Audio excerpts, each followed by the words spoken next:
ये जो आप देख रहे हैं ये बड़ी ही यूनिक या नायाब चिड़िया है। ये एरोप्लेन भी है और ड्रोन भी है। ये उड़ सकता है 10 घंटे तक हवा में और केवल 23 किलो का है। ये भारत के वैज्ञानिकों ने बनाया है और दुनिया में ऐसा कुछ ही देशों के पास है। इसको हाई एल्टीट्यूड प्लेटफॉर्म बोलते हैं और ये काम सैटेलाइट का भी कर सकता है, ड्रोन का भी कर सकता है और भी बहुत चीज़ों में काम आ सकता है। बनाया है भारत के नेशनल एरोस्पेस लेबोरेटरीज ने और मेरे साथ हैं डॉक्टर वेंकटा कृष्णन जो इस हाई एल्टीट्यूड प्लेटफॉर्म के कर्ता धर्ता हैं। उन्होंने ये बनाया है और आप देख सकते हैं कि हम हैंगर में खड़े हैं और पास ही से फाइटर प्लेन भारत का तेजस, यहीं पे उसमें बहुत चीज़ हुई है, वो भी उड़ा के टेस्ट किया जा रहा है। भारत का नेशनल एरोस्पेस लेबोरेटरीज अपने काम के लिए बहुत जाना जाता है। डॉक्टर वेंकट, धन्यवाद बात करने के लिए। ये जो हमको दिख रहा है ये प्लेन, ये क्या है और क्या क्या कर सकता है? तो जैसे आपने कहा, ये है एक अनमैन्ड एरियल व्हीकल या ड्रोन, यूएवी जो हम कहते हैं।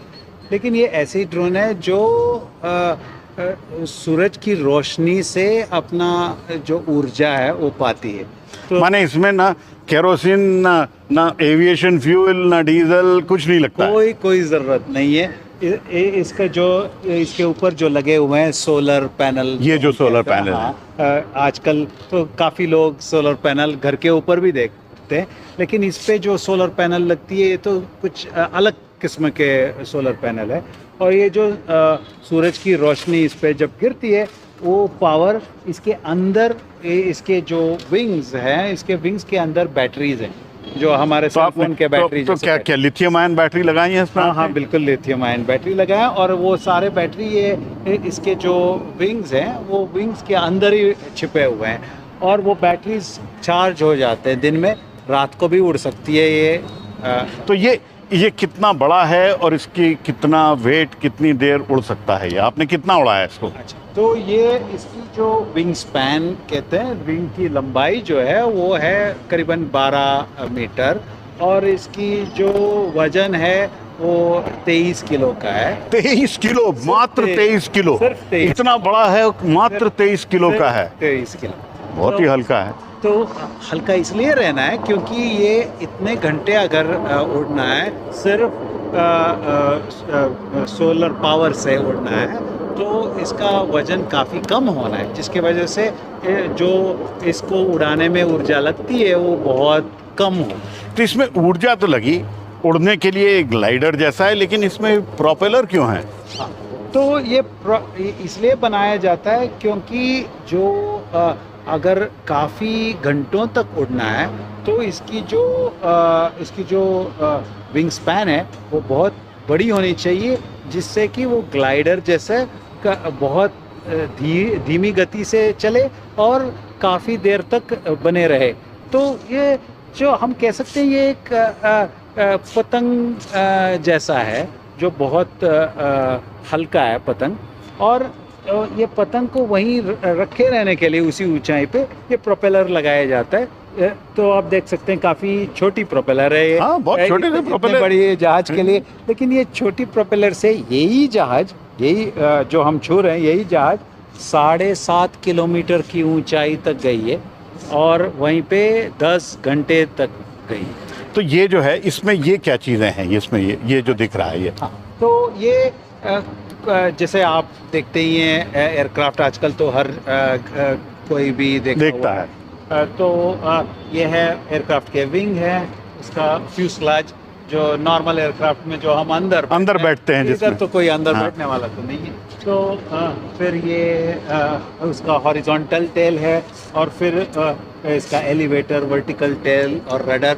तो और ये उसके उड़ने के लिए पहिए हैं जो छोटे छोटे से लैंडिंग गियर है। लैंडिंग गियर भी हैं इसमें जैसे नॉर्मल एयरक्राफ्ट जैसे। तो बिल्कुल। नॉर्मल एयरक्राफ्ट जैसे ही वो रनवे पे एक्सेलरेट होके उड़ जाता है और ऐसे ही चढ़ते चढ़ते पहुंच जाता है। तो ये जो सब स्केल वर्जन है तो ये 12 मीटर की है। जो फुल स्केल बनेगी अगला साल में वो होगी 30 मीटर की विंग स्पैन और उसकी वजन होगी करीब 140 किलो ना।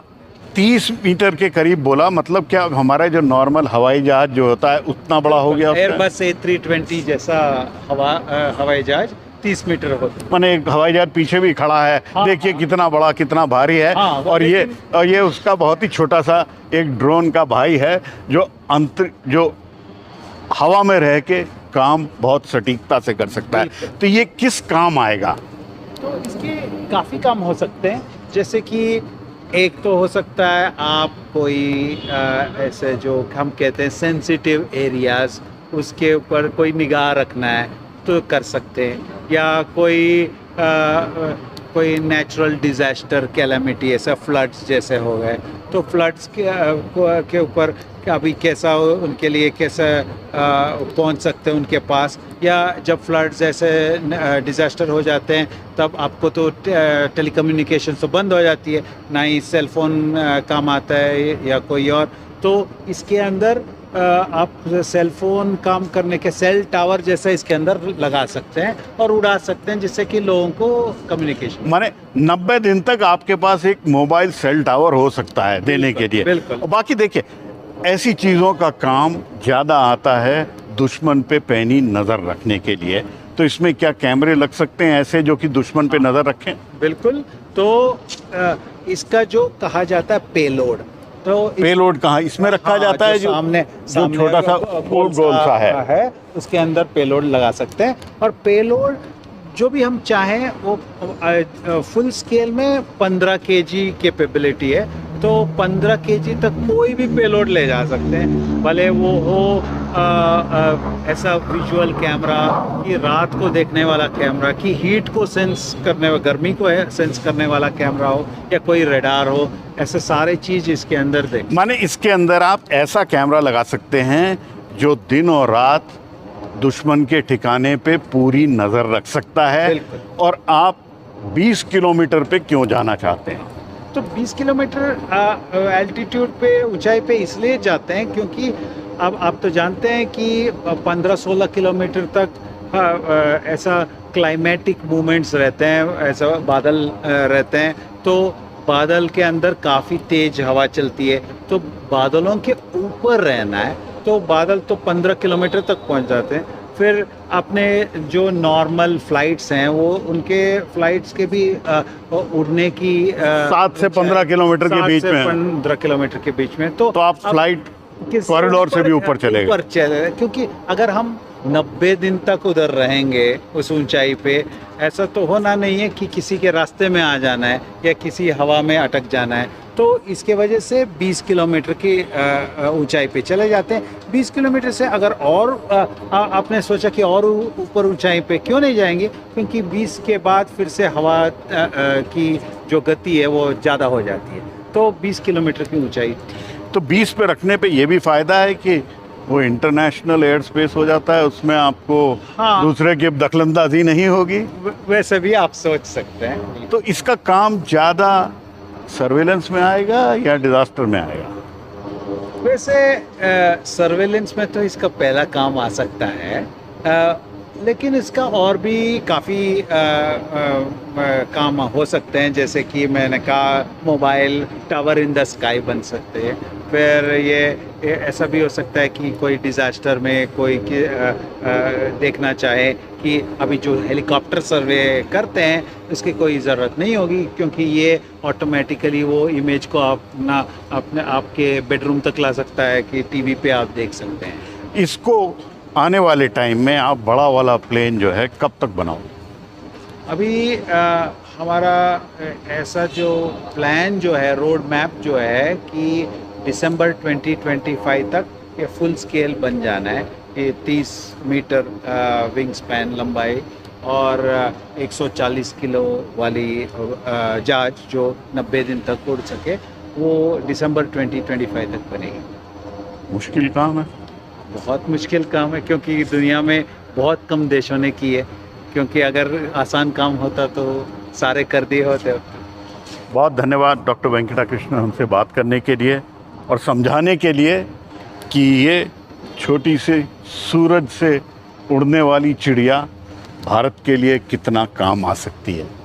तो ये जो आप देख रहे हैं, ये solar I in the sky है।